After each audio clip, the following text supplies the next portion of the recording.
Perfecto. Bueno, buenos días a todos. Hoy quiero aprovechar el tiempo para hablar de un par de conceptos por ahí que son importantes.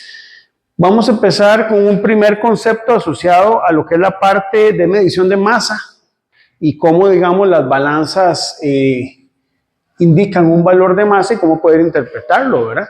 Vamos a repasar un poco lo que es el concepto de masa real y masa convencional, masa aparente, y luego vamos a aplicar este concepto a lo que es la pesada gravimétrica.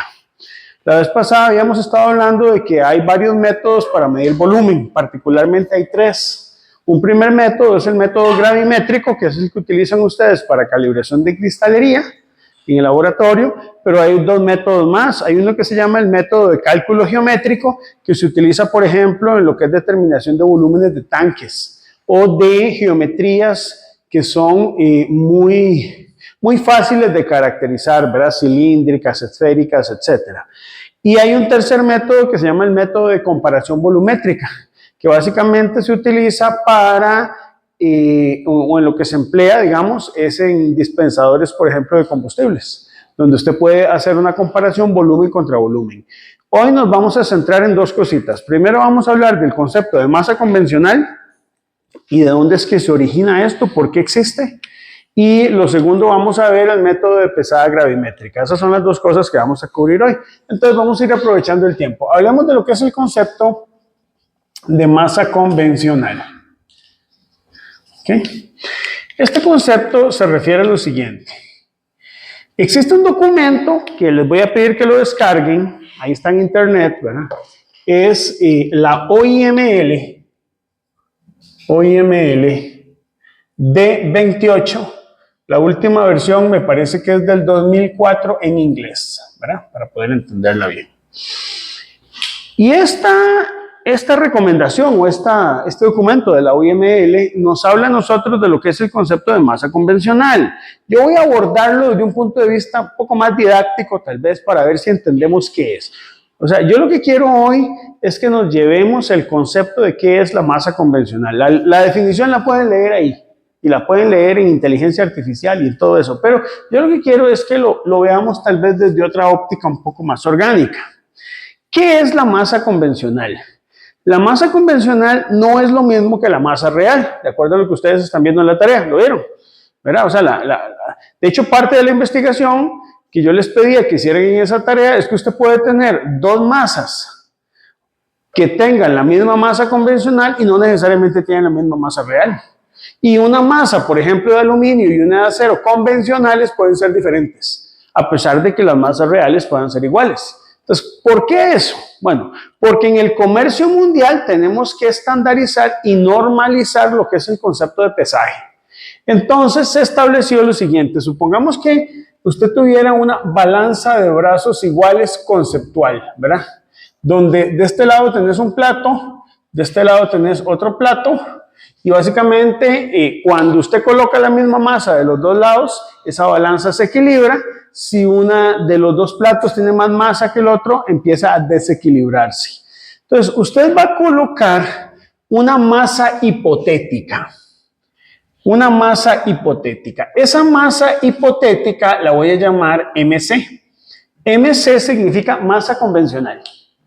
Ahora, esa masa hipotética es construida por nosotros y va a tener una densidad hipotética también, Rho sub C, de 8.000 kilogramos por metro cúbico. ¿Por qué esa densidad? Porque es la densidad a la que típicamente se construyen las piezas de acero inoxidable que utilizamos, por ejemplo, clase F1 o clase 2. Entonces, usted tiene una masa, no se piense en cualquier valor de masa con esa densidad. Muy bien. Vamos a pensar que esta balanza está en un entorno, todo el entorno de esta balanza se encuentra en determinada densidad del aire. Y la densidad del aire, vamos a decir que es de 1,2 kilogramos por metro cúbico. Es un valor convencional, podría haber sido otra, pero vamos a suponer que usted tiene las condiciones ambientales de temperatura, humedad y presión para poder generar una densidad del aire, Rho sub O, de 1,2 kilogramos por metro cúbico. De este otro lado está el objeto que usted desea pesar. Este objeto que usted desea determinarle la masa va a tener una masa real, voy a llamarla M. Y ese objeto tiene un detallito.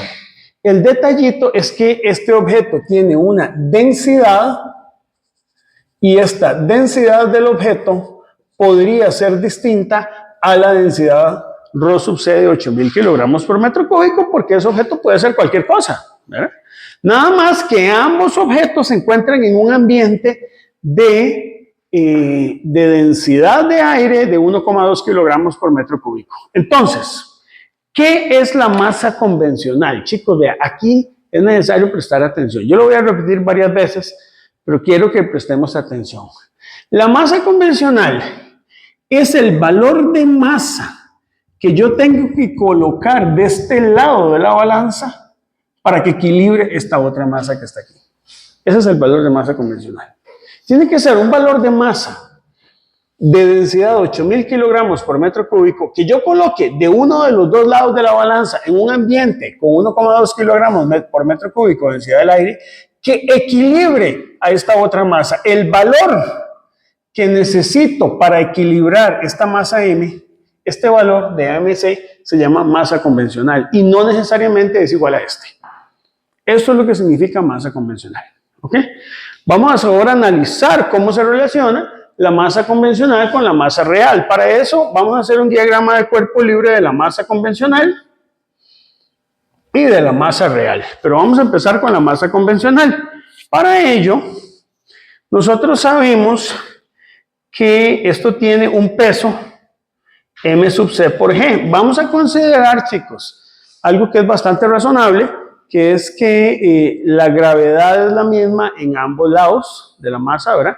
Después vamos a ver que hay modelos donde usted puede hacer correcciones por altura en gravedad, pero vamos a suponer que la gravedad es constante, entonces aquí hay una gravedad local y hacia arriba tenemos el efecto de la fuerza boyante, que el efecto de la fuerza boyante es la densidad del aire por el volumen desplazado por la gravedad, pero el volumen se puede expresar como la masa. ¿Cuál masa? La masa convencional entre ρ sub c por g, ¿verdad? Eso es lo que se puede expresar, porque volumen es masa entre densidad. Por lo tanto, la pesada que yo voy a tener aquí, o sea, el objeto, lo que va a censar aquí, la normal, si ustedes quieren verlo, porque esto está en equilibrio, aquí va a haber una normal que va a ser de la indicación de pesada, o pueden llamarla I, pueden llamarla N, como quieran. Esa normal tiene que ser igual a la que se va a generar del otro lado de la pesa.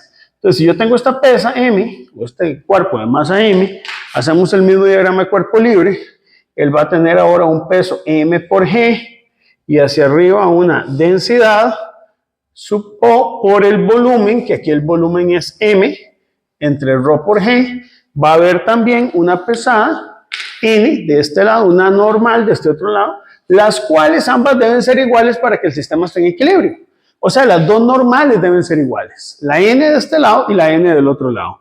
Por lo tanto, yo podría decir lo siguiente: el valor de esta normal aquí que equilibra este sistema va a ser mc por g menos ρ sub 0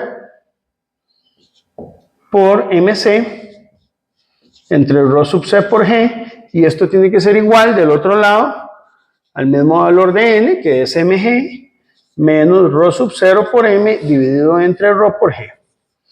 ¿Y qué podemos hacer aquí? Un poco de álgebra sencilla, saquemos el factor común mc por g, quedando de este lado 1 menos ρ sub 0 entre ρ sub c. De este lado saquemos factor común mg, quedando de este lado 1 ρ sub 0 entre ρ. Y podemos cancelar el valor de gravedad, porque es el mismo de los dos lados. Y entonces tenemos una relación donde puedo despejar la masa convencional. La voy a despejar y la voy a escribir de este lado. La masa convencional va a ser el valor de masa m multiplicado por un factor que es 1 entre ρ sub o sobre ρ, dividido entre un factor de 1 entre ρ sub o sobre ρ sub c. Esta es la definición de masa convencional. Esa es la definición. Entonces, la definición de masa convencional depende de la definición de masa real. ¿Cuándo van a ser iguales? cuando la densidad del objeto sea igual a 8.000 kilogramos por metro cúbico. Entonces vamos a ver, repasamos, Rho sub O es un valor constante de 1,2 kilogramos por metro cúbico adoptado por convención. Rho sub C es 8.000 kilogramos por metro cúbico adoptado por convención. Y Rho es la densidad del objeto. Y usted aquí está pesando, ¿verdad? Que si la densidad del objeto es de 8.000 kilogramos por metro cúbico, resulta que su masa convencional y su masa real son iguales. ¿Estamos de acuerdo? Ahora, la masa convencional es una masa física, real. O sea, es un valor que tiene sentido, que cumple con la segunda ley de Newton. Pues no. Como su término lo dice, es convencional. Es decir, convengamos en que eso que indica la balanza es un determinado valor de masa en kilogramos, pero no es una masa real. Si usted quiere la masa real, de ahí lo que necesitaría es este valor. Incluso usted lo puede despejar. Despejémoslo, a ver. La masa real se puede obtener a partir de la masa convencional. Yo podría expresar la masa real, esta es la masa real, que llamemos la masa de un objeto que usted quiere pesar, la real, ¿verdad? Esta de aquí es la masa del objeto. Como la masa convencional por 1 entre Rho sub 0 entre Rho sub C sobre 1 entre Rho sub 0 sobre la densidad del objeto que usted quiere determinarle el valor de masa. Esta sí sería la masa física real de un objeto cualquiera, ¿verdad?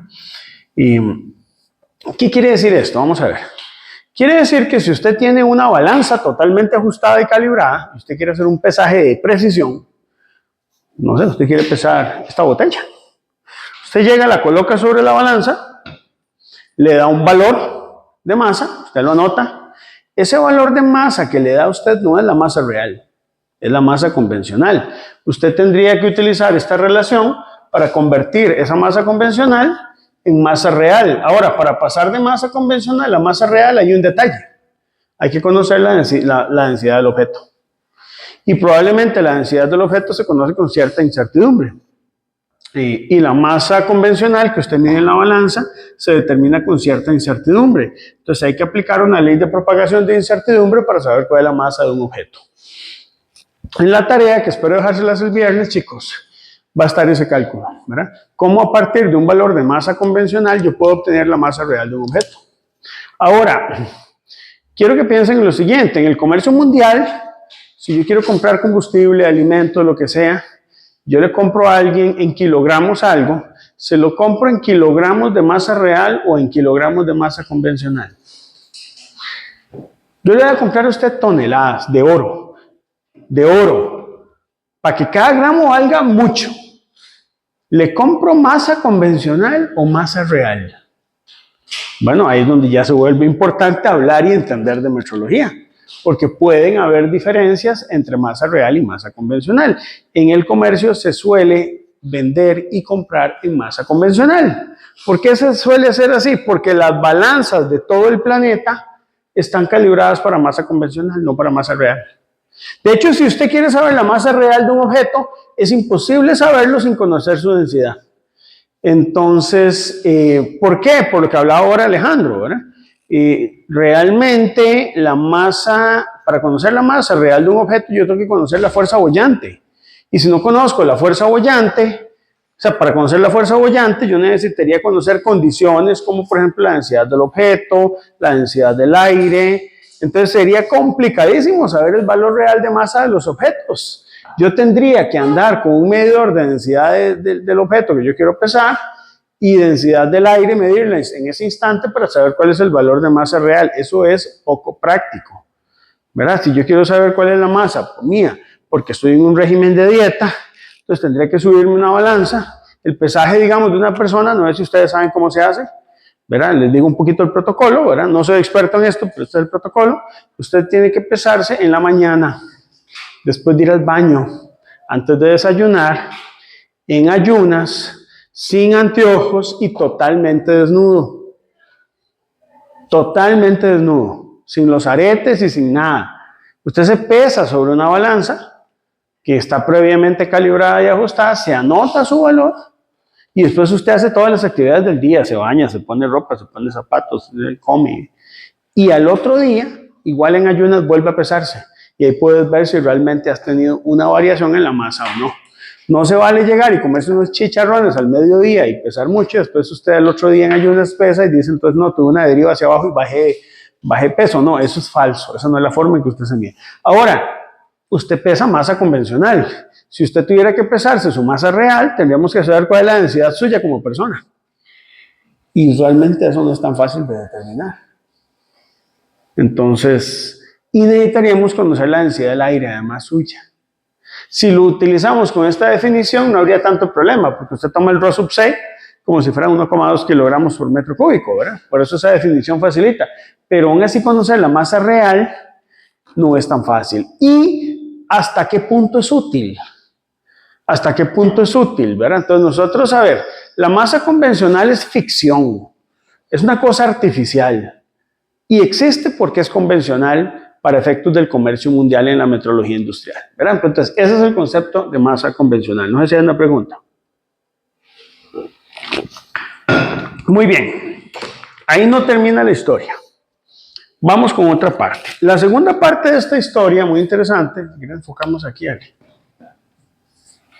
tiene que ver con lo que es el método gravimétrico para la calibración de recipientes volumétricos. Entonces, vamos a hablar de lo que es el método gravimétrico que vamos a utilizar para la calibración de recipientes volumétricos. Para eso quiero no solamente expresar la ecuación que me define el método gravimétrico, sino además hablar un poco de dónde proviene, porque yo creo que es importante. Entonces, partamos de lo siguiente. Vamos a definir una masa, digamos, sea m, la masa de un objeto, como masa real. ¿Verdad? La masa real se utiliza para hacer modelos físicos, de pesaje, por ejemplo, o lo que usted quiera. Y vamos a llamar MW a la indicación de una balanza. Cuando yo le coloco esa masa. No sé si me explico. Es decir, vamos a ver, yo voy a tener una balanza. Sobre esa balanza coloco, por ejemplo, una pesa, o lo que fuera. Puede ser un matraz, puede ser cualquier cosa, digamos una pesa. Esta pesa tiene una masa real como objeto.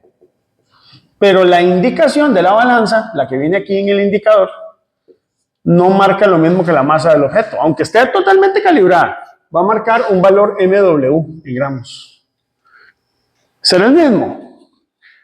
Y curiosamente no, porque una cosa es la masa real y otra cosa es la masa convencional, que es la que está indicando la balanza. ¿Ok?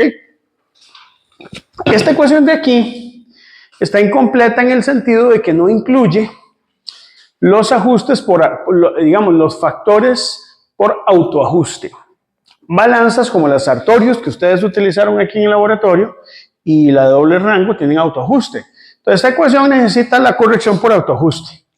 Y si aplicamos esa corrección, la masa del objeto va a ser la masa pesada, que es la masa convencional, por este par de factorcitos, ¿verdad? Que es 1 entre Rho sub C sobre Rho sub M, y aquí tenemos 1 menos la densidad del aire entre la densidad del objeto. ¿Por qué ahora yo uso densidad del aire y aquí uso Rho sub O? Porque ahora vamos a hacer un cambio en mi modelo. Voy a suponer que yo voy a conocer la densidad del aire en la cual yo estoy haciendo la pesada. Es decir, yo conozco cuánto es la densidad del aire aquí. Y en la definición de masa convencional, la densidad del aire aquí era igual a Rho sub O. Pero ahora vamos a generalizarla. Vamos a hacerla para una densidad del aire general. A esto hay que añadirle un factor que viene por el por el autoajuste, que es este. Y ya explico qué es cada término.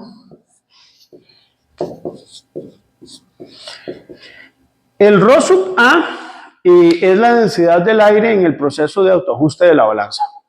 El J se refiere al autoajuste. Entonces, la densidad del aire en el momento en que hice el ajuste. El Rho sub J de aquí abajo es la densidad de las pesas internas. que tiene la balanza en el momento del ajuste. Si esta balanza está bien elegida, ¿verdad? En la mayoría de los casos,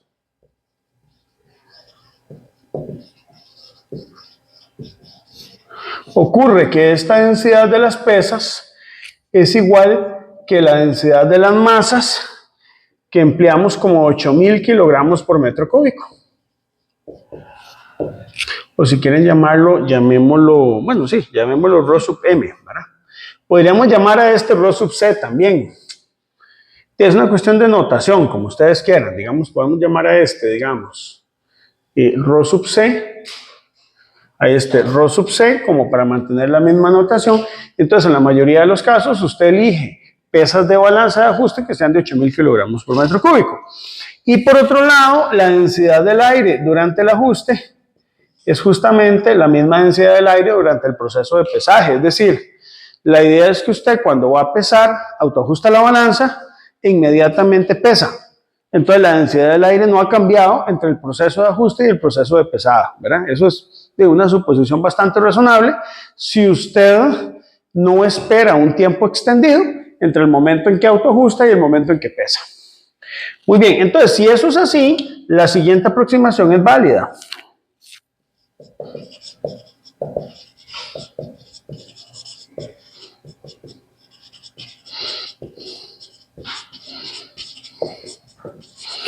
¿Cuál es la aproximación? Bueno, que la masa del objeto que usted está pesando, masa real, ¿verdad? Es MW multiplicado por este factorcito, 1 entre Rho sub O sobre Rho sub C. Aquí sería 1 entre Rho sub A, que es densidad del aire, entre la densidad del objeto. Y este segundo factor, entonces lo vamos a convertir en lo siguiente. 1 menos densidad del aire sobre la densidad de las pesas, digamos, podríamos llamarlo Rho sub C si ustedes quieren, no sé. Bueno, el Rho sub C es la densidad de las masas. Entonces ya ahorita vamos a ver ese cambio de variable, ¿verdad? Y aquí 1 entre Rho sub O sobre Rho sub C. Aquí, digamos, vamos a hacerlo así. Voy a decir, esto es como una aproximación. No necesariamente son iguales, pero andan muy similares. En el fondo, el Rho sub J tiene su propio valor, pero usted fabrica pesas que andan en valores cercanos al Rho sub C, que es de 8.000 kilogramos por metro cúbico. Entonces aquí más bien es aproximación y aquí es igualdad por definición, ¿verdad? Para que tomemos en cuenta eso ahí, que me hagan la corrección. Pero entonces aquí tengo el Rho sub J. A ese Rho sub J lo voy a llamar Rho M. ¿Por qué? Porque en el fondo, si yo tuviera un valor bien definido para Rho sub J, que puede ser un poquitito diferente al Rho sub C, yo debería contemplar ese valor del Rho sub M. Estos términos de aquí se cancelan, ¿verdad? Estos términos de aquí se cancelan y obtenemos una expresión para la masa del objeto que va a estar dada de la siguiente manera. La masa del objeto va a ser la masa que yo peso en la balanza multiplicada por un factorcito que es 1 entre Rho sub A sobre la densidad de las pesas entre Rho sub A y la densidad del objeto. De ahí es donde la densidad de las pesas de calibración de la balanza se vuelven importantes, ¿verdad? Ahora, aquí vuelvo a aclarar, aunque sea necio y todo, ¿verdad? El valor del Rho sub A podríamos perfectamente tomarlo como densidad del aire, ¿verdad? Y uno esperaría que esa densidad del aire ande cercana a 1,2 kilogramos por metro cúbico. Aquí en nuestra latitud esa densidad puede cambiar un poquito, ¿verdad?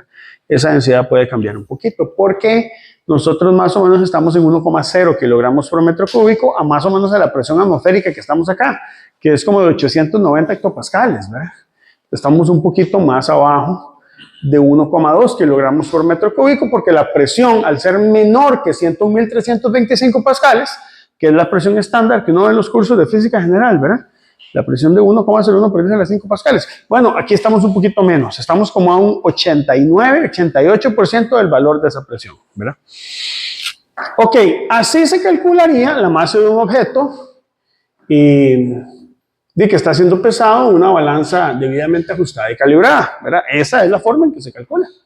Ahí está. Si conociéramos el valor de la densidad del aire que podemos medir a partir de temperatura, humedad y presión. Ahora, hoy no me interesa tanto esto, o sea, sí me interesa porque yo necesito saber cuál es la masa de un objeto, pero el objetivo que andamos buscando no es medir la masa del objeto, sino el volumen, por ejemplo, del matraz. Entonces, ¿en qué consiste el método gravimétrico? En que usted lo que mide, por ejemplo, en un matraz, donde es un instrumento para contener, es el volumen contenido dentro del recipiente. Y el volumen contenido dentro del recipiente es agua. ¿Estamos claros con eso? Porque usted pesa en seco y pesa en vacío para al final determinar un volumen de agua.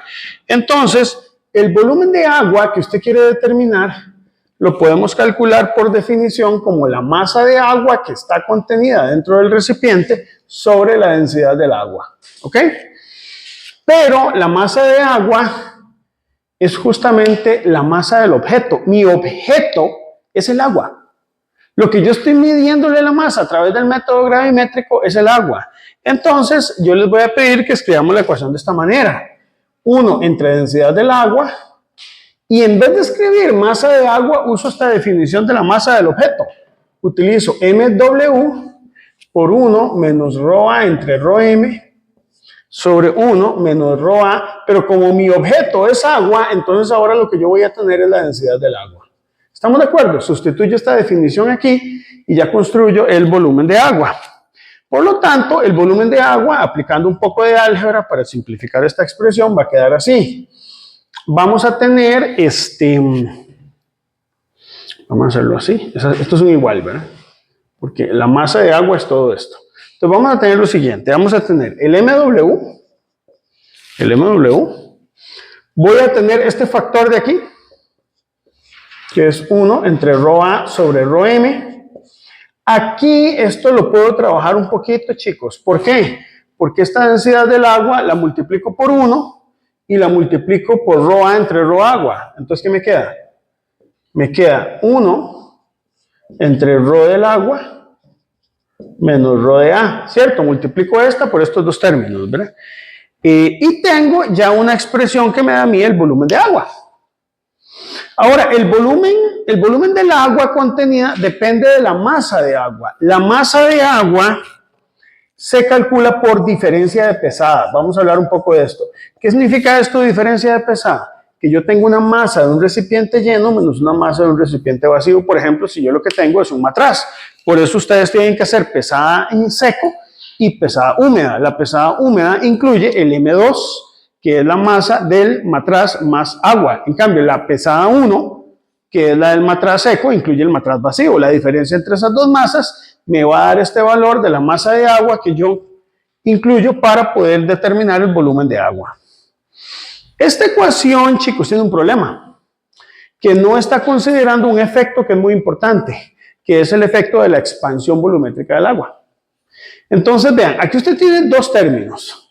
Un término asociado al efecto bollante y otro término asociado justamente a la pesada de agua. De ahí es donde salen estos dos términos. Estos dos términos de aquí son importantes. Este es un término adimensional y tiene que ver con efecto bollante, y este es un término asociado justamente a la que permite hacer la conversión de masa a la conversión de volumen, ¿verdad? Ahora, vamos a ver lo siguiente. Voy a escribirlo de este otro lado. ¿El qué, Remy? Es la densidad de las pesas que se utilizaron para el ajuste de la balanza. Cuando usted hace un ajuste interno en la balanza, se usan pesas. Por ejemplo, en la balanza doble rango o en la balanza las Sartorius. Y ahora usted me puede decir, profe, ¿y si no hay pesas? Y bueno, son las pesas que usted usa de ajuste. Si la balanza, digamos, no tiene ajuste interno, son las pesas que usted utilizó para el ajuste. Pero son las pesas que se usan para ajustar la balanza. Ese es el ρ sub m, ¿verdad? Ok, voy a borrar de este lado.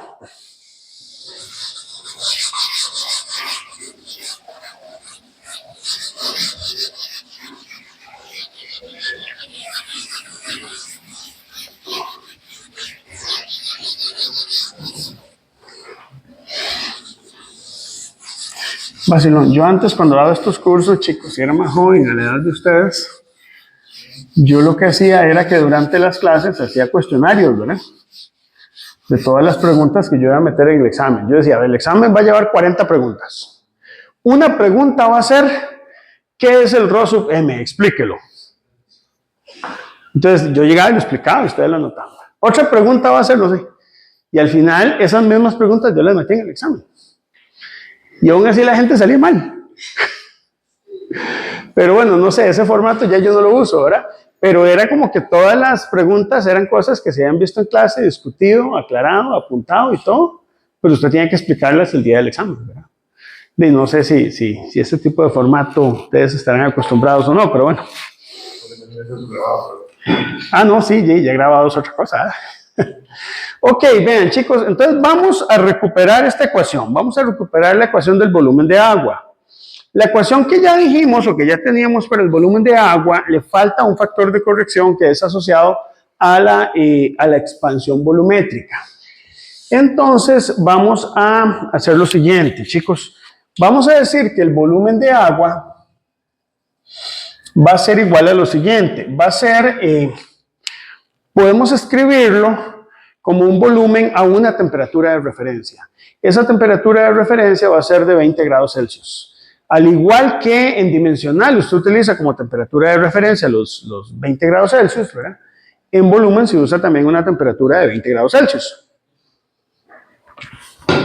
Entonces, yo puedo escribir el volumen de agua como un volumen a una temperatura de 20 grados Celsius por un factor. V sub 20 significa el volumen de agua corregido a una temperatura de 20 grados Celsius. Es decir, yo voy a calibrar el matraz suponiendo que lo voy a utilizar a una temperatura de 20 grados Celsius, ¿verdad? Y en este caso lo que yo voy a hacer es aplicar un factor que va a ser el 1 más la expansión volumétrica de la temperatura menos 20 grados Celsius, que es la referencia.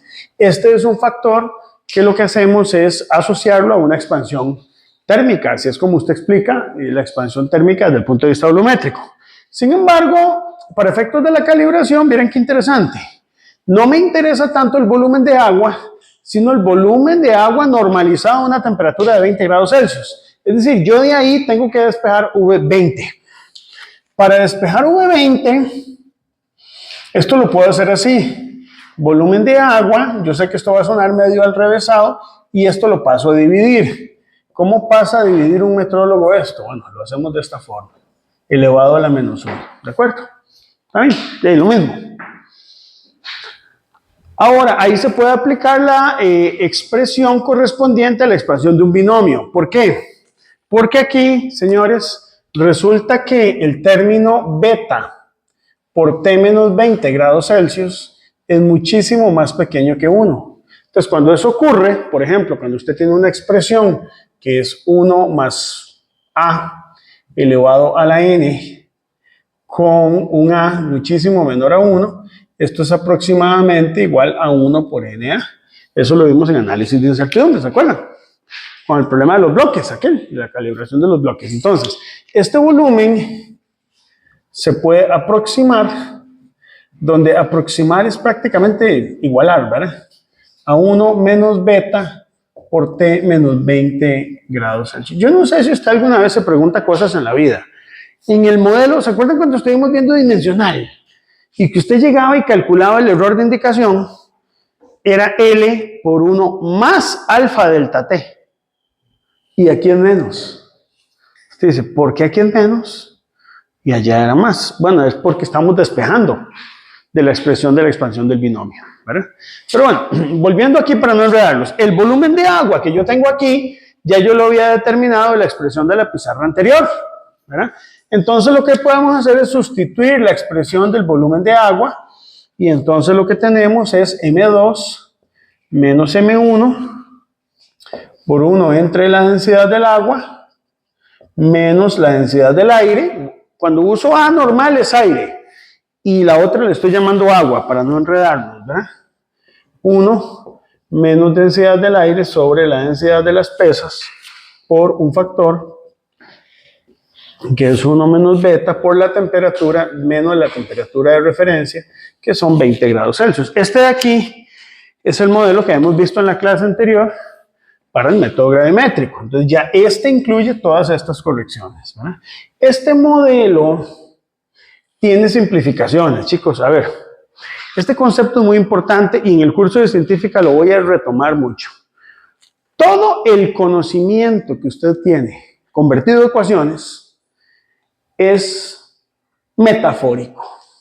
A ver, usted no puede describir en ciencia cómo se comporta la naturaleza en la vida real. La segunda ley de Newton es real, no, sigue siendo un modelo, es metafórico. La conservación de energía sigue siendo un modelo metafórico. Todos son modelos muy buenos que permiten hacer buenas predicciones, pero son metáforas de la realidad divina, ¿verdad? O sea, nosotros como seres humanos es absolutamente imposible que entendamos el conocimiento de la ciencia y la física como tal. O sea, yo creo que una de las cosas que nos debe enseñar meternos en física es entender que la física es un lenguaje para poder entender hasta cierto punto cómo es que Dios construyó el mundo.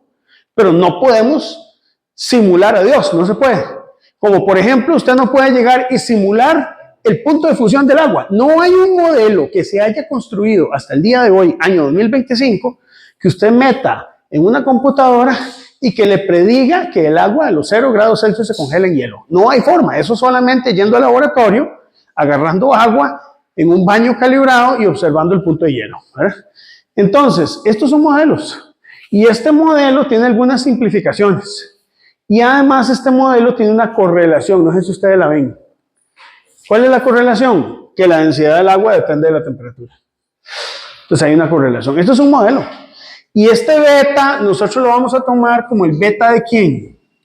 Usted dice, bueno, pero ¿es el beta de qué? Bueno, ese es el beta del recipiente de borosilicato. Entonces nosotros necesitamos conocer cuál es el valor del coeficiente de expansión cúbica.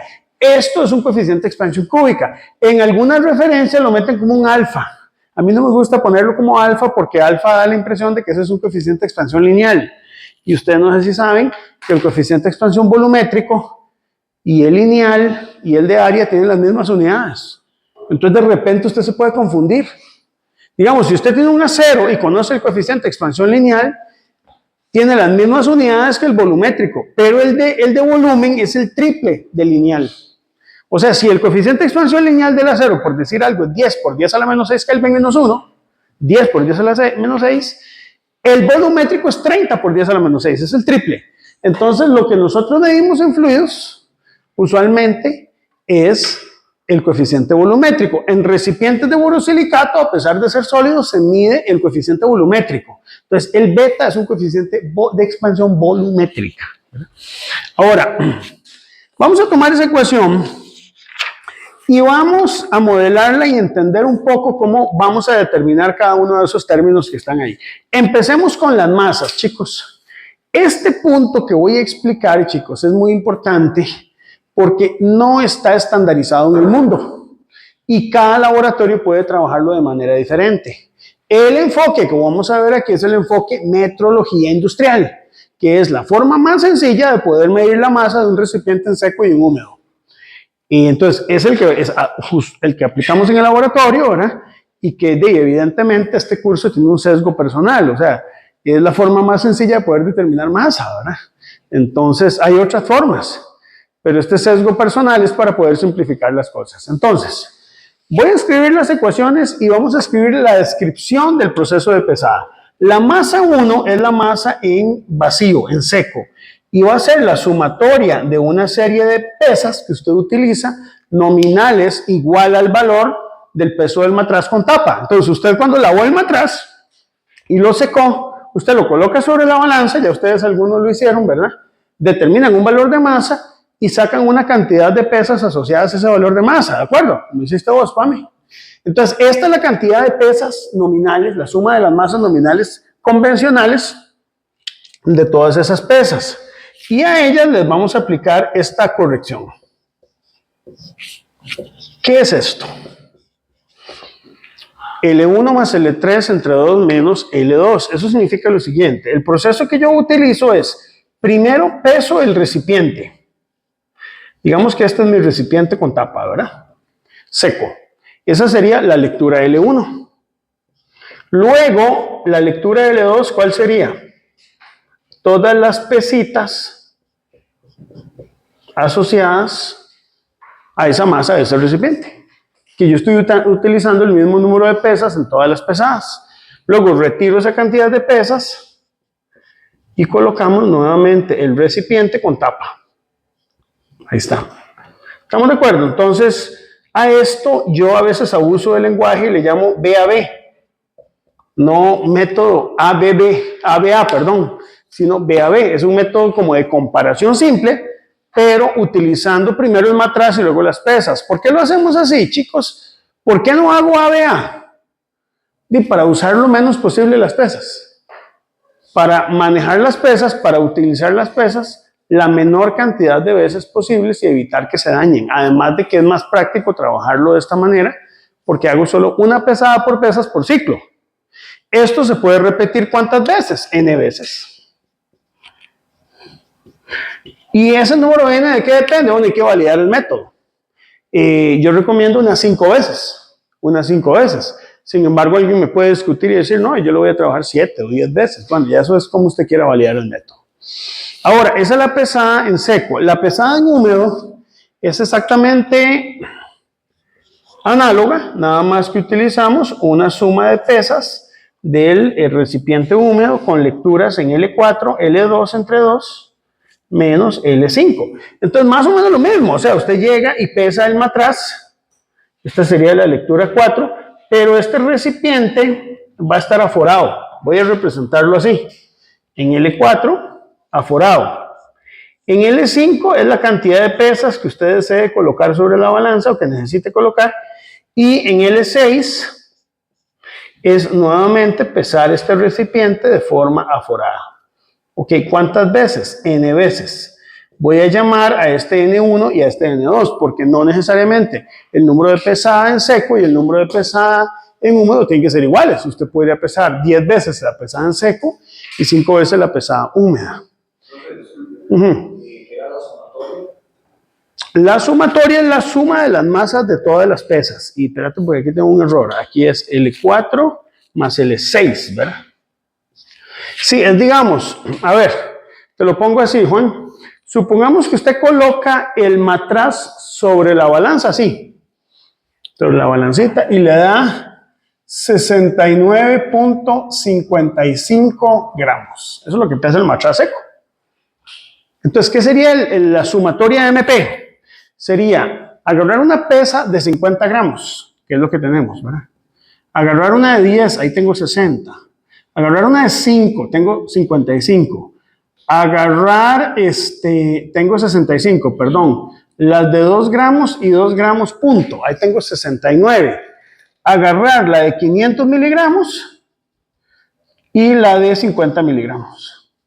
Y toda esta marimba de pesas, colocarla sobre el receptor de carga. Esto sería la suma de la masa patrón 1. La suma de estas masas, 69,55. Eso no sería como casi exactamente lo mismo al L2. ¿Lo mismo qué? El L2. Serían muy similares. Usted espera que sean iguales. Si la balanza está bien ajustada, le tienen que dar iguales. Lo que pasa es que puede haber deriva o puede haber problemas de repetibilidad. Entonces, a veces los últimos decimales cambian un poquito, ¿verdad? Ahora, usted dirá, ¿para qué hago eso? ¿Por qué no mido directamente en la balanza el valor de masa del matraz? Porque no da igual. No da igual. Esta pesada es mucho más exacta. Pesar de esta manera es la forma correcta en que uno tiene que hacer la pesada de masa. Vamos a ver, ¿cómo se vendía en la antigüedad, en el Imperio Romano, vino, carne? Con esta pesada. Usted ponía a un lado las pesas patrón, se usaba la exagia. La exagia era tallada en grafito, bueno, en granito, perdón. Entonces pues tenía una pesa patrón y del otro lado colocaba la carne. Eso era lo que se hacía, una balanza de brazos iguales. Es lo mismo que estamos haciendo aquí. La balanza la usamos solo como un indicador de lectura. pero realmente la trazabilidad la estamos dando directamente en este valor de estas masas. Entonces, para poder garantizar que no tengamos sesgos en la balanza, para poder garantizar que la lectura es más precisa, esta es la forma correcta de realizar la pesada. Porque puede ir cambiando la lectura por deriva en condiciones ambientales, pero los valores de las pesas no van a cambiar durante el lapso de medida. Por eso está la forma correcta de realizar una medición de masa. ¿Está bien? Sí, eso es. Ahora, les cuento, esto mucha gente no lo sabía. El CENAM, hay que tener mucho cuidado, chicos, porque aquí va el regaño intelectual. Cuando uno se hace metrólogo, hay dos tipos de metrólogos, ¿verdad? Igual como abogados hay muchos tipos. Está el abogado constitucionalista y el abogado que no es constitucionalista. El constitucionalista piensa que la constitución política es lo más sagrado que existe. Diga lo que diga. Diga lo que diga, ¿verdad? Hay otros que dicen, no, vamos a un buen juicio, ¿verdad? En metrología pasa lo mismo. Está el metrólogo que piensa que si algo está publicado en una revista indexada, eso es verdad. Entonces tú te puedes publicar la estupidez más grande, que como está publicada lo pone como documento de referencia en un sistema de calidad y ya eso es válido. No. Yo los formo a ustedes para que no hagan esas tonteras. Porque ya me ha pasado clientes que agarraron un documento, digamos del CENAM del 2002, donde no hacen la pesada así, sino que la hacen directamente sobre la balanza. Obviamente salieron mal en la intercomparación, después corrigieron, sacaron un nuevo documento, pero como este documento anterior era más fácil pesar así, documentan mal el proceso de calibración de volumen y después vienen los problemas, las no conformidades, todo ese tipo de cosas, porque se basaron en un documento indexado, pero el hecho de que usted tome algo de un documento no quiere decir que esté bien. Hay normas que en este momento han sido desechadas porque están malas. En la parte de dureza se desecharon un montón de cosas. Hay normas que están obsoletas. Los seres humanos hemos aprendido con la metrología que hay cosas que hay que estar actualizando y que no puedes pretender que incluso que lo que usted aprenda hoy en el año 2025, en el año 2040 sea válido. De hecho, chicos, yo les hago una advertencia. En los próximos años y muy pronto pasamos de 7 unidades de base a 4 tal vez. O sea, si usted no se le mueve el piso con eso, no sé qué hemos estado aprendiendo en este año, pero vamos a ver si están por eliminar el mol. Y usted dice, ¿sabe por qué? No sé, eso es como raro, como que usted haya crecido con 7 hermanos, ¿verdad? Que llaman las unidades bases, son sus 7 hermanos, y usted cuando llega a cierta edad dice, no, pero este no es hermano mío. Se siente como raro, ¿verdad? Le quitan el mol a usted. Algo así más o menos es lo que está pasando, ¿verdad? Ahora, ¿estamos de acuerdo con la pesada? Hay preguntas con esto, porque esto tiene que hacerlo en el laboratorio, ¿verdad? Ya tenemos los dos valores de masa. Yo te voy a pedir, Ale, que el video hoy, ojalá quede subido hoy mismo, porque esto lo vamos a estar ocupando así como urgencia, ¿verdad? Todo el mundo que lo tenga, los que no pudieron venir, que necesito que tengan esto claro. Densidad del agua. Vamos a hablar de la densidad del agua, chicos. Porque en la guía de calibración no están todas las ecuaciones. Precisamente para eso está la teoría, para que las veamos. Entonces, hice el borrador. Vamos a ver la densidad del agua. Esta la voy a explicar de este otro lado. Les comento, chicos, la densidad del agua no la medimos directamente. Hay formas de poder medir esa densidad del agua. Hay métodos complicadísimos para poder medir la densidad del agua. Pero un señor que recientemente la midió y lo publicó. Esa publicación, chicos, está en la revista Metrología. Pero yo me la conseguí por ahí. Entonces, y hay otras referencias. O sea, ya se consigue esa ecuación, se llama la ecuación de Tanaka. La ecuación de Tanaka, chicos, se utiliza para calcular la densidad del agua. Antes de la ecuación de Tanaka, se usaba una ecuación que se llamaba la ecuación de Kell. Lo que pasa es que la ecuación de Kell quedó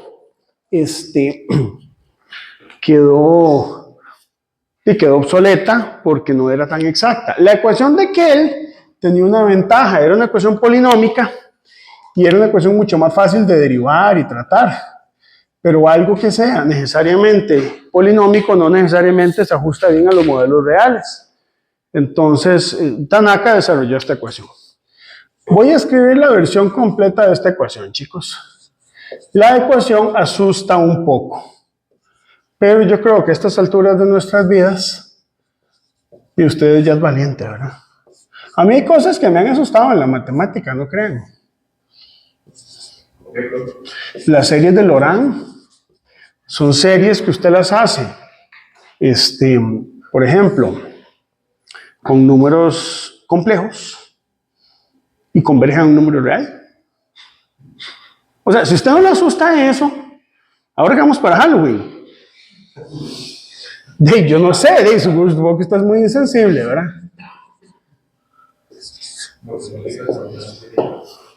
Por ejemplo, hay otras cosas, ¿verdad? Por ejemplo, cosas que me han asustado de cómo los seres humanos somos, ¿verdad? Usted sabía que el número pi es irracional. Eso se demostró en el siglo XIX. Y sin embargo, el pi se conoce hace más de 2 milenios. Pasamos 2 milenios sin saber si era irracional o racional. El número e es un número irracional. Y hasta hace siglo pasado se supo que era irracional.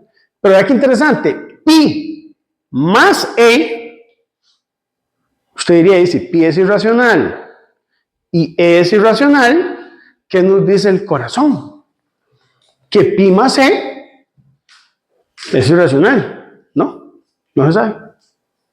Nadie en el 2025, al día de hoy, ha podido demostrar eso. Entonces, hoy por hoy, pi más e, nadie sabe si es irracional o racional. Ese tipo de cosas, por ejemplo, me asustan a mí. No sé, pero entonces sí. Este es el principio de incertidumbre generalizado. Este funciona, ¿cómo? Ese asusta un poco, va y se lo pregunta a Lobo, porque este incluye la parte de la constante de gravitación universal. Ustedes supongo que solo lo vieron hasta aquí, ¿verdad? Y usted pensaba que usted sabía todo. Hay una parte de gravitación, si usted va con temas donde la gravedad es muy alta, puede ser que su principio de incertidumbre no esté completo, ¿verdad? Eso es como cuando usted lleva un curso de incertidumbre los primeros 15 días en análisis y usted le da la ley de propagación de incertidumbres en términos de orden superior y sin correlaciones. Y usted cree que ya lo sabe todo, hasta que llega el error de coseno. Usted dice, no, wow, algo me hacía falta. Bueno, eso es más o menos. Sí. ¿De ver qué? ¿Pero? Sí, sería por simulación por Monte Carlo. Sí, básicamente esas dos, simulación por Monte Carlo o desarrollo por Taylor, son los dos métodos que por lo menos hoy en el 2025 se usa. Hay colegas que piensan que hace falta desarrollar más teoría del error. Por ejemplo, hay otros enfoques que se están trabajando, como el enfoque bayesiano, ¿vale? Pero eso lo vamos a ver en el próximo curso. El próximo curso de científica, chicos, es como decir, vea, todo lo que usted sabe, realmente no sabe nada. O sea, sabe algo, pero todo eso es producto de otras cosas, de conocimiento. Entonces vamos a ver los enfoques bayesianos. ¿Cómo es que se trabaja la estadística bayesiana? ¿Ustedes ven algo de eso en prueba, no? Sí, vamos a ver. Ok, sí, vamos a ver estadística bayesiana, vamos a ver métodos de regresión que ya no son por mínimos cuadrados, vamos a utilizar otros métodos por ahí para poder trabajar esa parte, y vamos a ver métodos matriciales. ¿Cómo hace usted para sacarle la incertidumbre de una ecuación en matrices? Usted tiene una ecuación en forma de matrices, ¿cómo sacar, para aplicar la ley de propagación de incertidumbres? Entonces todo eso lo vamos a ver en el próximo semestre. Sí, ese tipo de cosas. Cuando decías que es que hacer la pesada directo en la balanza, sería como comparar nada más de ahí. Nada más usar el L1 y no usar pesas. Eso suena lógico, pero no es muy responsable, porque usted no sabe si la balanza tuvo alguna deriva, algún desperfecto. Usted cuando usa balanzas no es si a usted le pasa esto. Usted está calibrando pesas. ¿Ya calibraron pesas ustedes? Está calibrando todo y de repente hay una pesada que te da diferente. Dice, ay, pero ¿qué pasó? Si yo coloqué la pesa igual. Bueno, es porque los instrumentos de pesaje son muy sensibles muchas veces. Y para evitar tener ese tipo de problemas, estos métodos te compensan esas diferencias. Estaba pensando, ¿no hay alguna, no sé, desventaja entre ABA y esta ciudad? Hay, claro, vea, eso les iba a comentar. Bueno, que dicha que hiciste la pregunta. Este es el método más fácil de poder hacer la pesada. Sin embargo, cuando a mí me enseñaron a calibrar recipientes volumétricos, yo era un metrólogo medio progresista, porque no, a ver, el metrólogo típico de Costa Rica, yo llego y me llevo a usted, Gabriel, y le enseño a calibrar volumen y le digo, hágalo así, y 7 veces, y usted va aquí y lo hace 7 veces y no cuestiona si eso está bien o no. Y a mí me enseñaron a calibrar con método de doble sustitución. Vean, usted agarra las pesas, pesa, esta marimba de pesas, la quita, coloca el matraz, pone masa de sensibilidad, vuelve a pesar el matraz con masa de sensibilidad, luego quita el matraz y coloca las pesas y utiliza el método ABBA. Y entonces haces una pesada más, usas el doble en pesas, calculas pesas de sensibilidad y luego haces aforos aquí intermedios.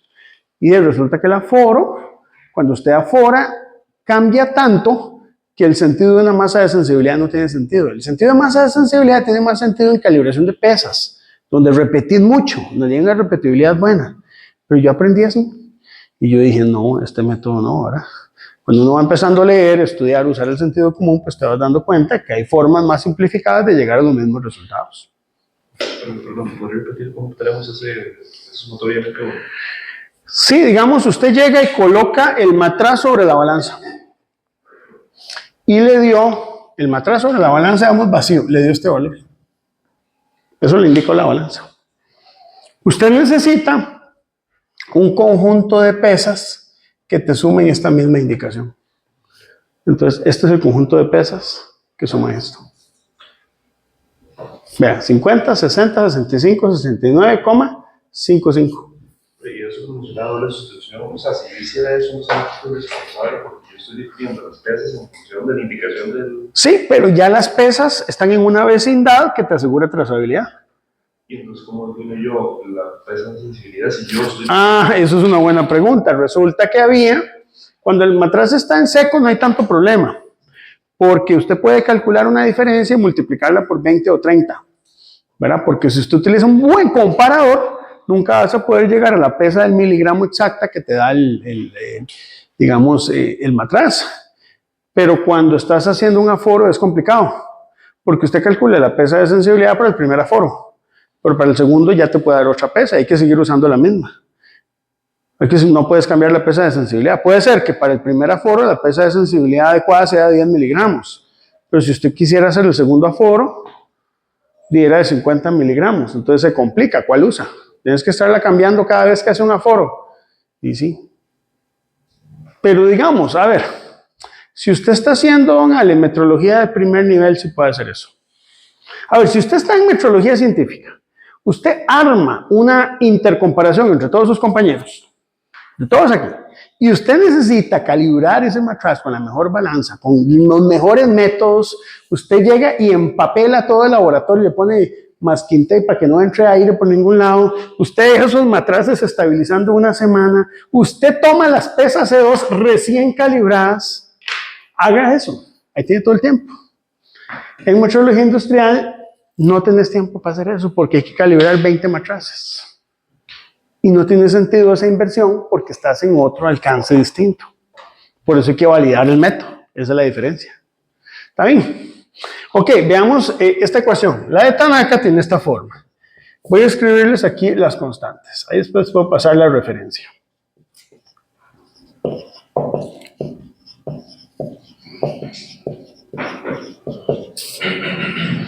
Las constantes tienen unidades.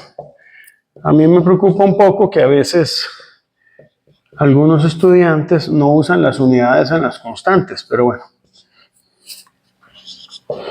Y esta está para Sistema Internacional de Unidades. Ahorita hablamos un poquito de eso. Esas son las constantes A1, A2, A3, A4. Ahora, y A5.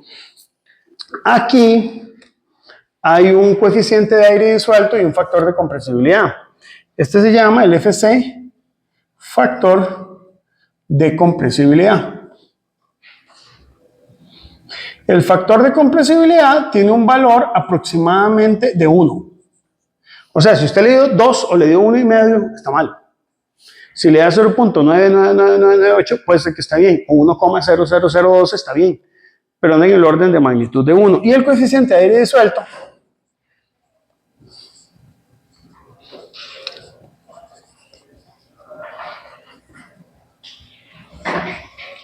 tiene un valor de aproximadamente 0.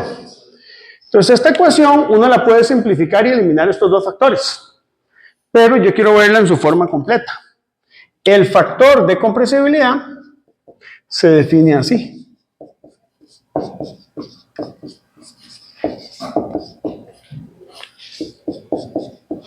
Esto es muy importante porque uno de los esfuerzos del siglo XX para mí en la humanidad fue la psicometría, ¿verdad? Entonces, en la psicometría se desarrollaron todo este tipo de ecuaciones, ¿verdad? Por cierto, P sub 0 aquí lo tomamos como 101.325 pascales, no 1,01 por 10 a la 5 como en física 1, ¿verdad? Ese es el factor oficial, ¿verdad? ¿Ahí?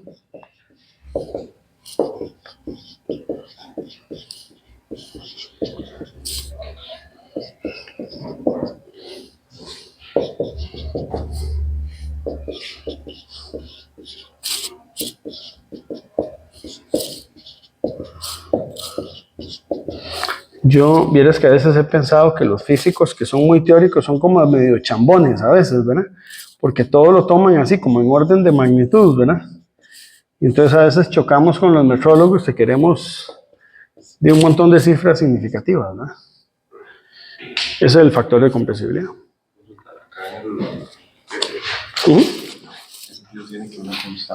Viene con una incertidumbre, esa constante, correcto. Si ya usted va a los detalles, esto tiene una incertidumbre y esta tiene una incertidumbre. Que al final usted le puede aplicar ley de propagación de incertidumbre y sacar una incertidumbre de la densidad del agua. Por dicha, ya Tanaka lo hizo. Ya vamos a ver cuánto le dio. No lo vamos a tener que hacer nosotros. Se puede hacer, pero eso no sería ejercicio de un curso de metrología industrial. Eso sería ejercicio de un curso de metrología científica, pero no de industrial. Y si lo hacemos, mejor lo hacemos por Monte Carlo, porque eso es, vea, el álgebra de eso, sí, no se la deseo a mucha gente. De aquí, del coeficiente del aire disuelto, chicos, aquí lo importante es que la temperatura la trabajamos en Celsius, no en Kelvin, sino en Celsius, ¿verdad? Y estos coeficientes, el S sub 0 es de menos 4,612 por 10 a la menos 3 kilogramos metro a la menos 1, menos 3, perdón, y el S sub 1 es 0,106 por 10 a la menos 3 kilogramos metro a la menos 3 grados Celsius menos 1. Eso que está ahí es la densidad del agua.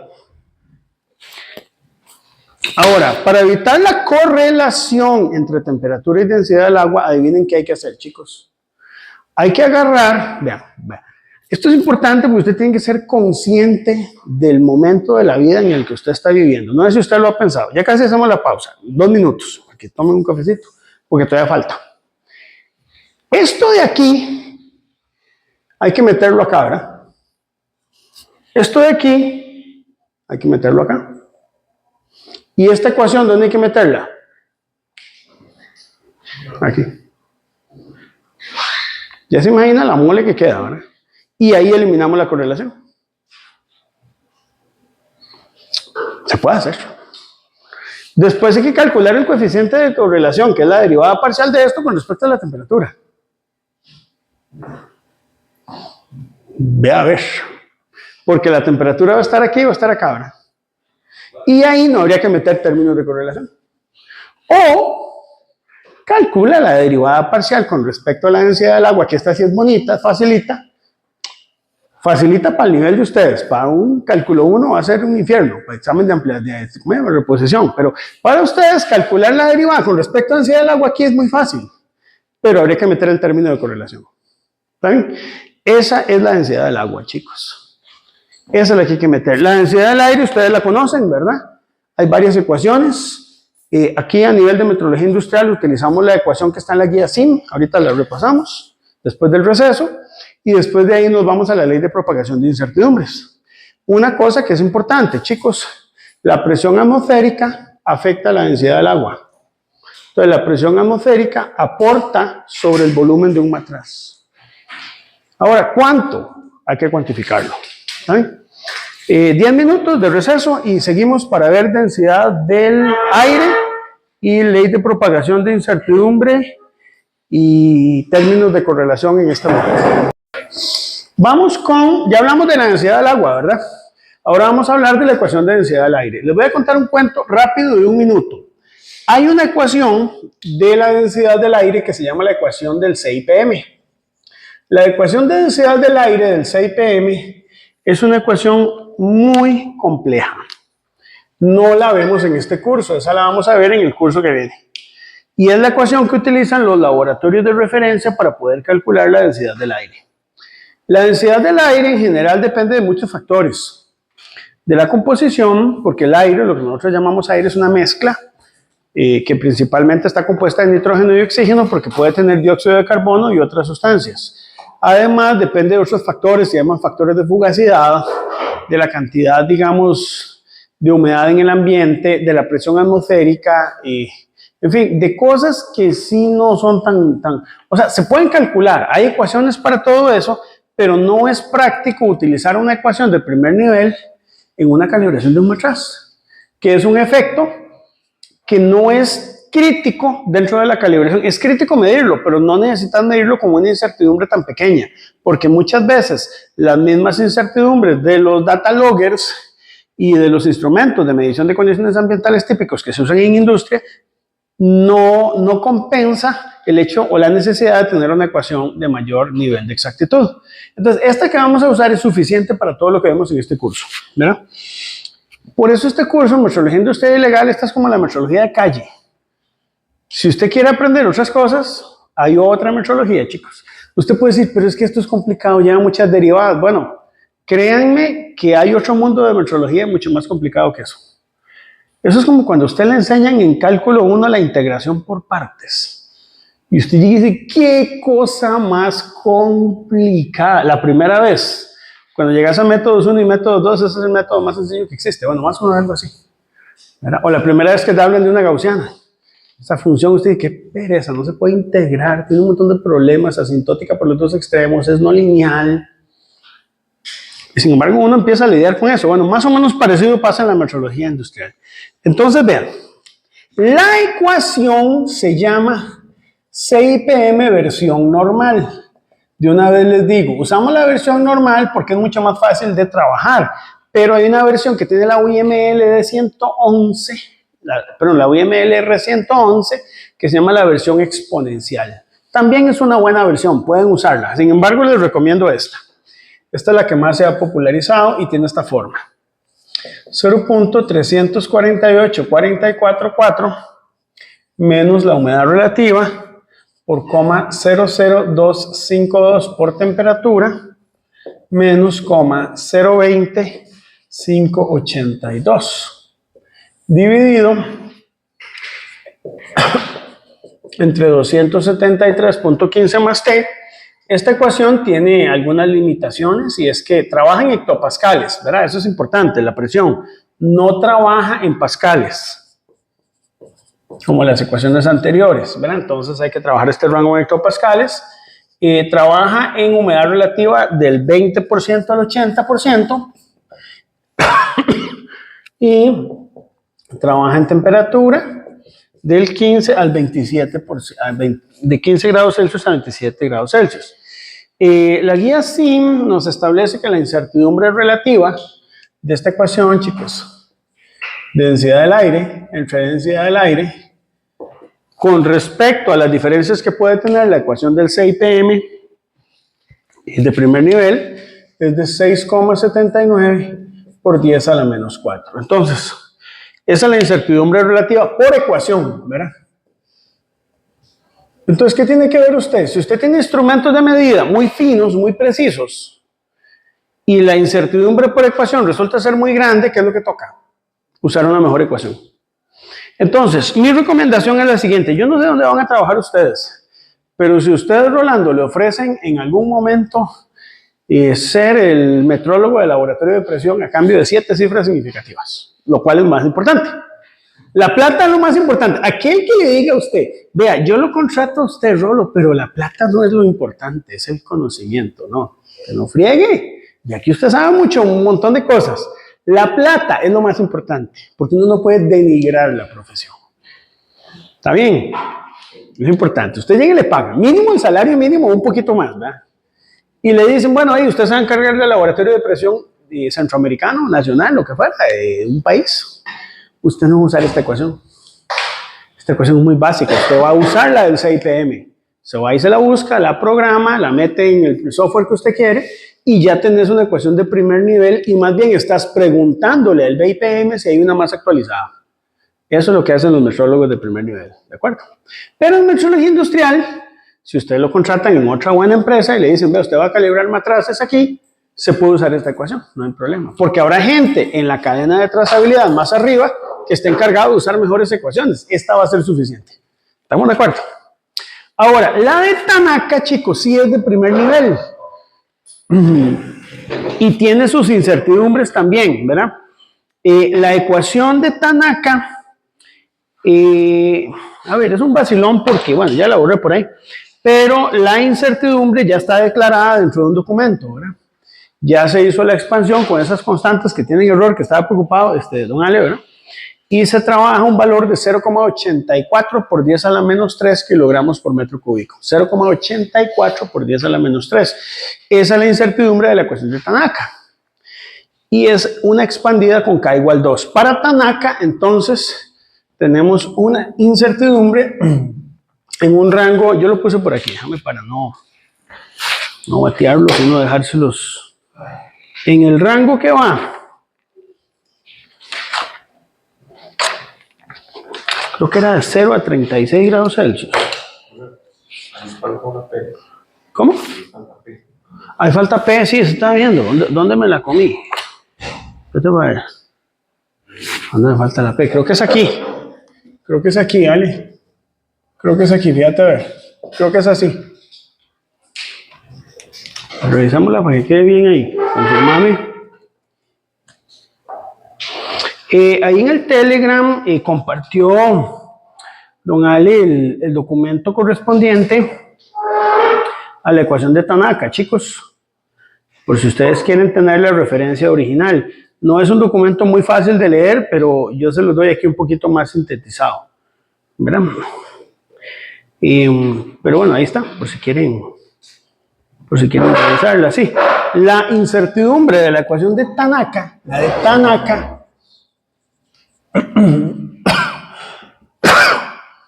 es 0,84 por 10 a la menos 3 kilogramos entre metro cúbico, pero esta es una expandida con K igual 2. Y esta incertidumbre pueden utilizarla en el rango que va desde los 0 hasta los 36 grados Celsius.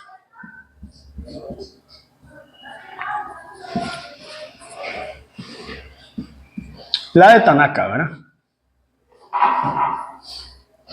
Y esta para la densidad del aire. Son las ecuaciones que vamos a estar utilizando en este método. Ahora sí, una vez que tengo la densidad del aire, que tengo la densidad del agua, aplico ley de propagación de incertidumbres. ¿Verdad? Ya eso lo hemos visto la vez pasada.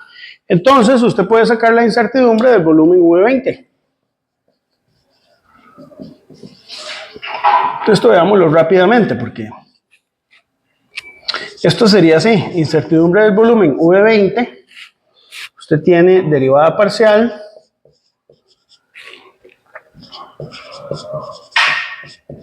de M2,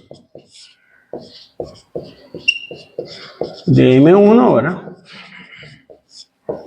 De densidad del agua,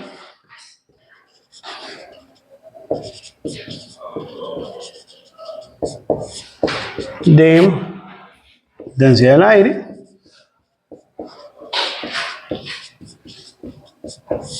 de densidad de las masas,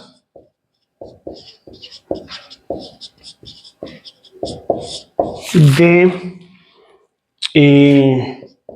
expansión térmica del borosilicato, de temperatura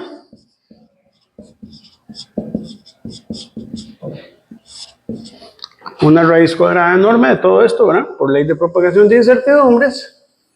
Y además, chicos, tenés aquí términos de correlación y términos de orden superior, ¿verdad?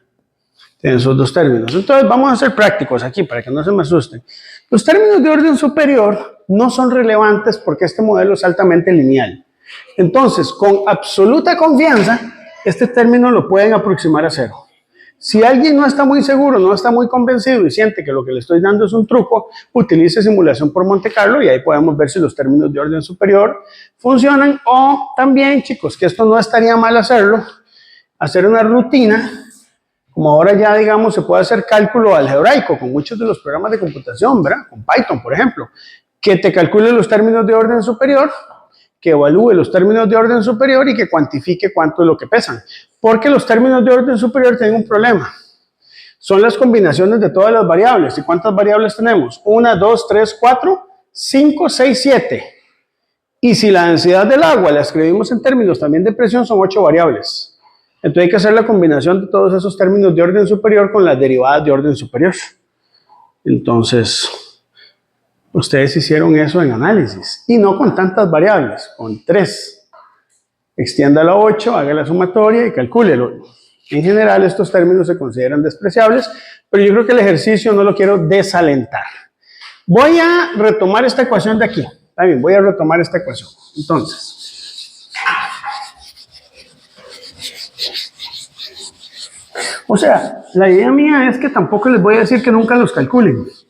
Nada más que de experiencia hay muchas cosas que uno no hace porque ya uno las hace una vez y sabe que son despreciables. O hay métodos alternativos para ver si esas expresiones son importantes o no, ¿verdad?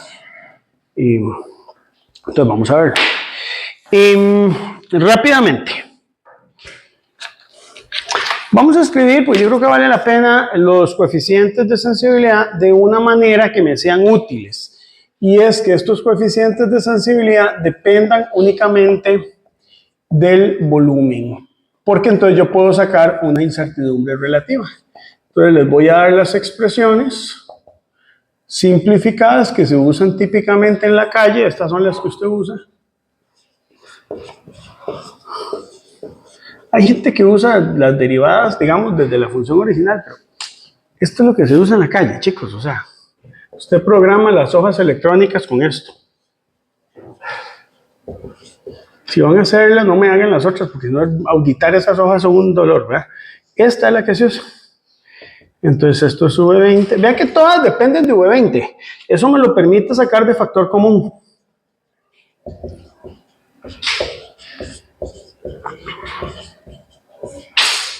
Y me permite obtener expresiones relativamente sencillas para los coeficientes de sensibilidad.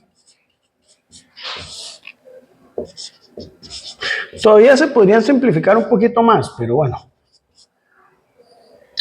no quiero abusar tampoco.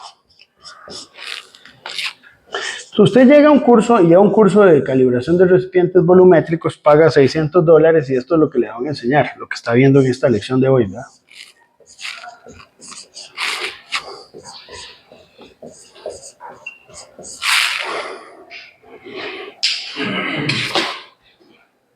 Espérate, me comí alguno. 1, 2, 3, 4, 5, 6. Me falta uno.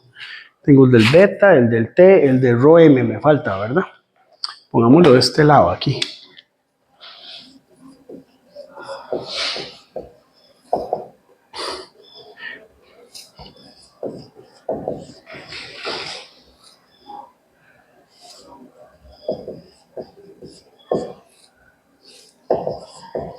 Aquí. Ahí está. Ok, eso nos va a dar a nosotros todos estos coeficientes de sensibilidad en términos del V20. Chicos, entonces usted podría llegar y sacar el V20 fuera del factor común y calcular una incertidumbre relativa. Eso se puede hacer, no hay ningún problema, ¿verdad? Ok, detalles importantes. Aquí quiero centrarme en dos cosas. Primero, agua. El coeficiente, pero no tanto el coeficiente, sino la incertidumbre de la densidad del agua. Esta sale de la ecuación de Tanaka. La incertidumbre de la densidad del agua, como ustedes han visto, tiene correlación. Porque depende del factor del coeficiente de aire disuelto y del factor de compresibilidad. Entonces habría que aplicar los términos de correlación. Si uno lo aplica de manera estricta, ¿verdad? Sin embargo, se permite hacer una simplificación porque la temperatura es la que más afecta dentro de las variables, digamos, de la densidad del agua. Entonces podemos hacer lo siguiente. La incertidumbre por la densidad del agua, en primera instancia, se puede aproximar como la derivada parcial de la densidad del agua con respecto a la temperatura en valor absoluto, ¿verdad? Por la incertidumbre de la temperatura. Eso es una aproximación.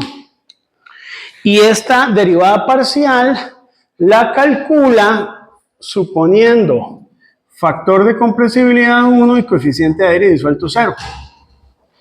Si lo hace así, yo no me voy a enojar, porque prácticamente la influencia que usted va a tener de esos dos factores va a ser muy pequeña, ¿me explico? Entonces, esa es una forma en que vamos a calcular la densidad del agua. Dijimos que la ecuación de Tanaka, lo vuelvo a escribir aquí, ¿verdad? Esta densidad, la ecuación de Tanaka, aparte de este término, digamos, tendríamos que añadir la incertidumbre por ecuación. Entonces vamos a hacerlo así. Como la suma es geométrica, todo esto va al cuadrado, todo esto va al cuadrado, ¿verdad? Y podemos calcularla de esta forma. Esa incertidumbre por ecuación, ¿cuánto vale? La incertidumbre por ecuación de Tanaka, en la densidad del agua, va a ser tomar aquel valor de 0,84 por 10 a la menos 3 kilogramos entre metro cúbico y dividirlo entre K igual 2, quedando 0,42. Hay algunas referencias que lo toman como 0,83. Ahí usa 0,83. Es importante, esta ecuación va a funcionar entre 0 y 36 grados Celsius de temperatura del agua. Fuera de ese rango ya no sirve. Pero estamos cercanos al ámbito de los 20 grados Celsius. Entonces, de esa manera usted puede determinar el valor de la densidad del agua. Densidad del aire, chicos. No lo puse, pero la densidad del aire ya es algo que ustedes saben calcular, ¿verdad? Podemos aproximarla a partir de la temperatura del aire, de la humedad, del aire, de la presión atmosférica, y aquí le metíamos unos términos que es la ecuación, que ahí está, de densidad del aire, y la incertidumbre de repetibilidad de la densidad del aire. ¿Se acuerdan? Eso lo vimos en análisis. Así. Eso lo vimos en análisis, donde usted para cada serie de datos de temperatura, humedad y presión las correlaciona y entonces calcula la densidad promedio sin meter los términos de correlación. Para evitarse los términos de correlación, no los metemos. ¿Y qué me dicen de los términos de orden superior de esta ecuación? Una pregunta. ¿Ese rango de validez entre 0 y 36? Es de la ecuación de Tanaka. De la ecuación de Tanaka, para que tenga esta incertidumbre. Ajá. Si estás fuera de este rango, la ecuación sigue siendo válida, pero ya la incertidumbre no es esa, es mayor, hay que ir a consultarla. Hay que ver de dónde lo sacamos. De la publicación que publicamos ahí en el Telegram, de ahí se saca. Ahí está para más temperaturas. Lo que pasa es que en metrología no usamos agua a más de 36 grados. Para ver hasta el 6 pm en la aproximación. También el rango de validez te da de presión de ¿Estos son? Ok, ajá, sí. Me había parecido lo más elevado. La humedad es hasta 80%. Después de 80% da problema de esta ecuación. No, el de presión es que en una de las prácticas me había dado fuera no, pero está raro. Pero no fuera de ese rango. Ajá. Es que, vamos, en presión atmosférica, la mínima y máxima del planeta está en ese rango. Si usted le dio más es porque estás trabajando en un ambiente, digamos, posiblemente de alto vacío. No, por eso, estas son las ecuaciones oficiales que se van a usar para volumen. Para que no anden preguntando. Pues la inteligencia artificial no sabe, chicos. La inteligencia artificial es muy problemática porque hay ecuaciones que no tienen trazabilidad. Y no toda publicación, era lo que hablábamos hace un ratito, no porque esté publicado en un documento quiere decir que eso sea real. Por eso es necesario, en la época de abundancia de información, saber cuál es la realidad. Y estas son las ecuaciones que vamos a usar. ¿Está bien? Ok, entonces puse estas, Gabriel. Y las otras podemos discutirlas en consulta, a ver si sirven o no sirven. ¿De acuerdo? Sí. Ahí es un tema para la ecuación de Tanaka de la temperatura de ese grado. Bueno, ¿es estricto o no estricto? Porque ahí sale el menor, pero del otro lado sale el menor igual. Podemos ponerle igual, no hay problema. No hay problema. Se puede trabajar porque todavía en 0 y en 36 se puede utilizar la ecuación. Sí, muy buena pregunta. Muy bien, ¿alguna otra pregunta? Ok. Voy con el último término allá medio loco, ahora que es el de correlación. Aquí, chicos, dentro de esta ecuación todavía falta un par de cositas. Un término que tiene que ver con la incertidumbre de repetibilidad y un término asociado a la resolución o corrección de menisco. Usted dice, suave, ¿en un matraz hay resolución? ¿Cómo? Si solo tiene una marca. ¿No le parece raro a usted eso? Bueno, así es la metrología. Entonces, voy a centrarme en el término de repetibilidad. El término de repetibilidad, podemos asociarlo a una corrección por repetibilidad de esperanza matemática 0, que va a ser la desviación estándar de los volúmenes entre la raíz de n. Este n es el n2, es el n que utilizamos para las pesadas húmedas, porque para cada pesada húmeda, chicos, calculamos un volumen. O sea, para cada ciclo de pesada húmeda, usted determina la masa y determina la temperatura del agua. Entonces saca un volumen para cada pesada húmeda. Y debemos calcular la desviación estándar de esa pesada húmeda y dividirla entre la raíz del número de pesadas húmedas. Esta ecuación, chicos, en su momento, esto son cosas, ¿verdad?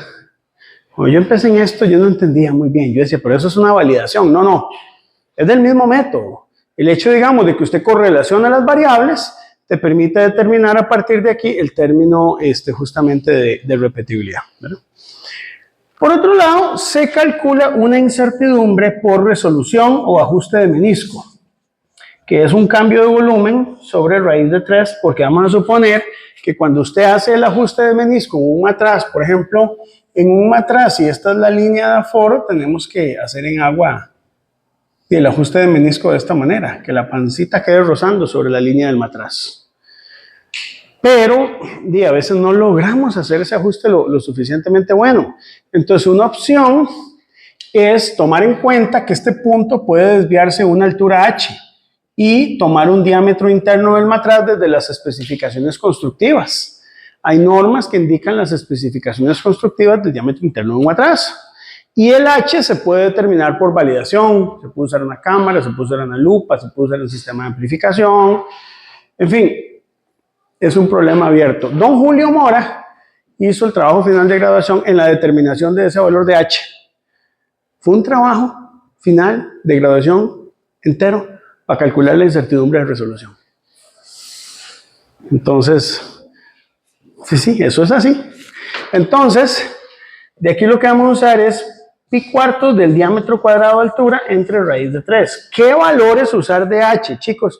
Bueno, para eso está el trabajo final de graduación de Julio y depende un poco de los dispositivos de amplificación que usted utilice, ¿verdad?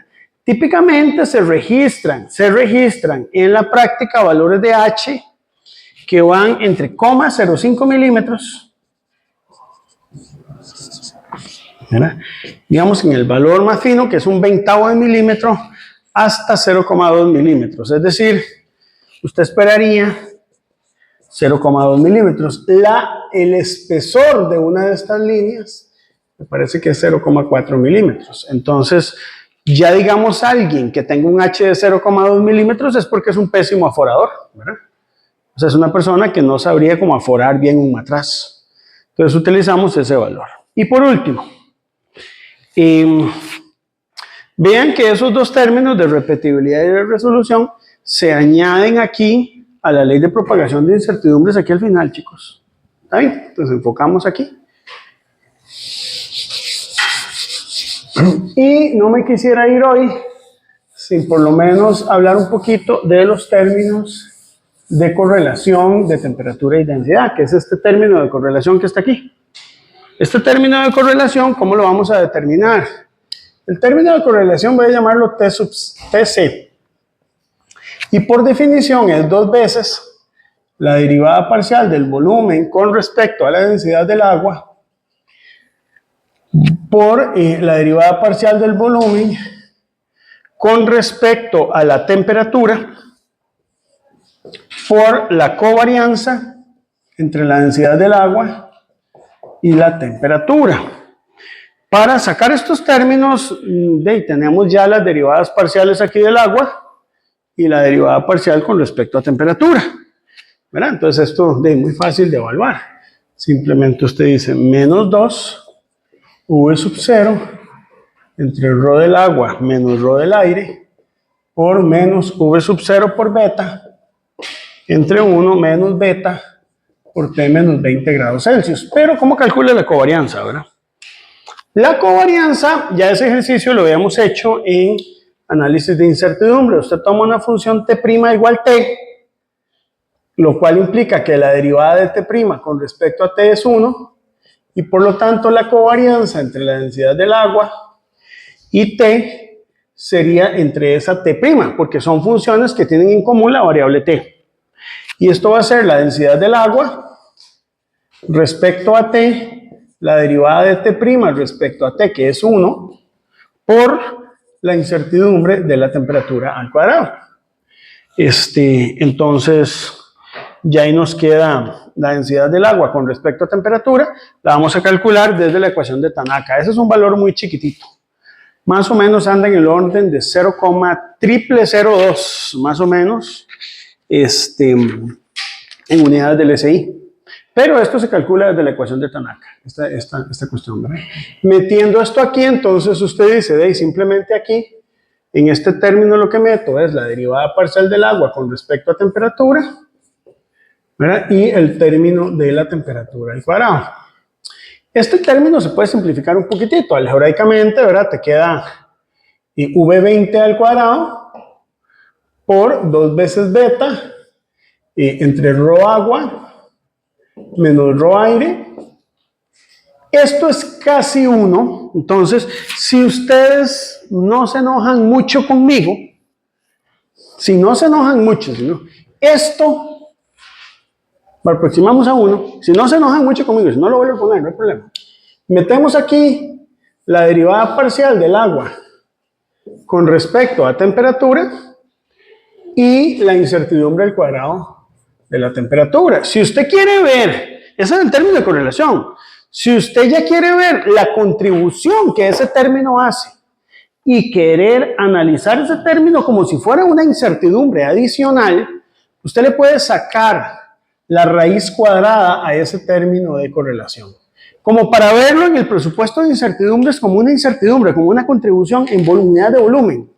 Si lo hacen, entonces les va a quedar V20 por raíz de 2 beta, densidad del agua, menos densidad del aire. Yo sé que me volé esto, me siento mal, chambón, pero bueno.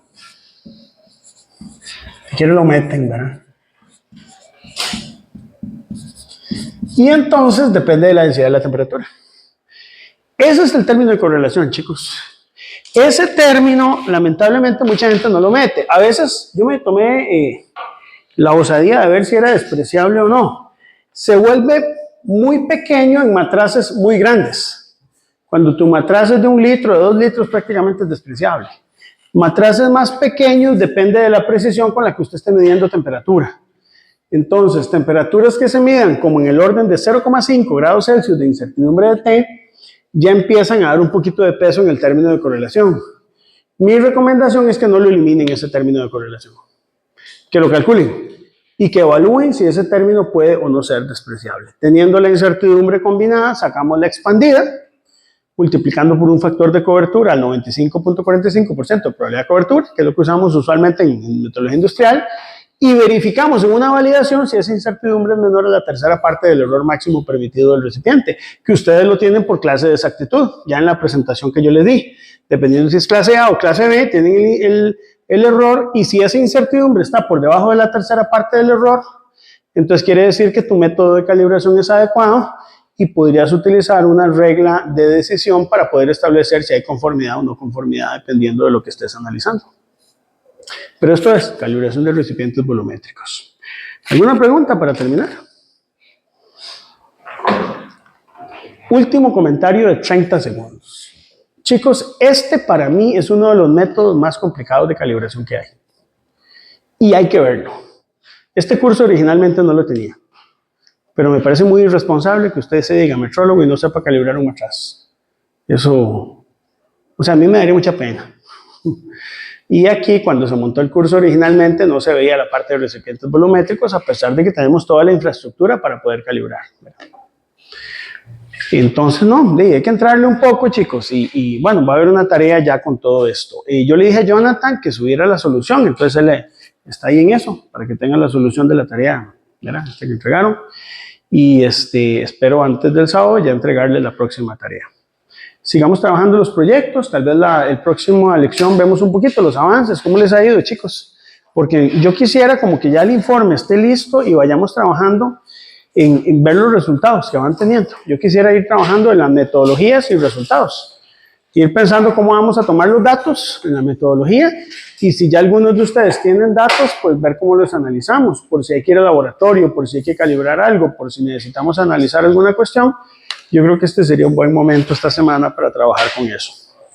Muchas gracias, les agradezco su paciencia y nos estaríamos viendo en la próxima lección.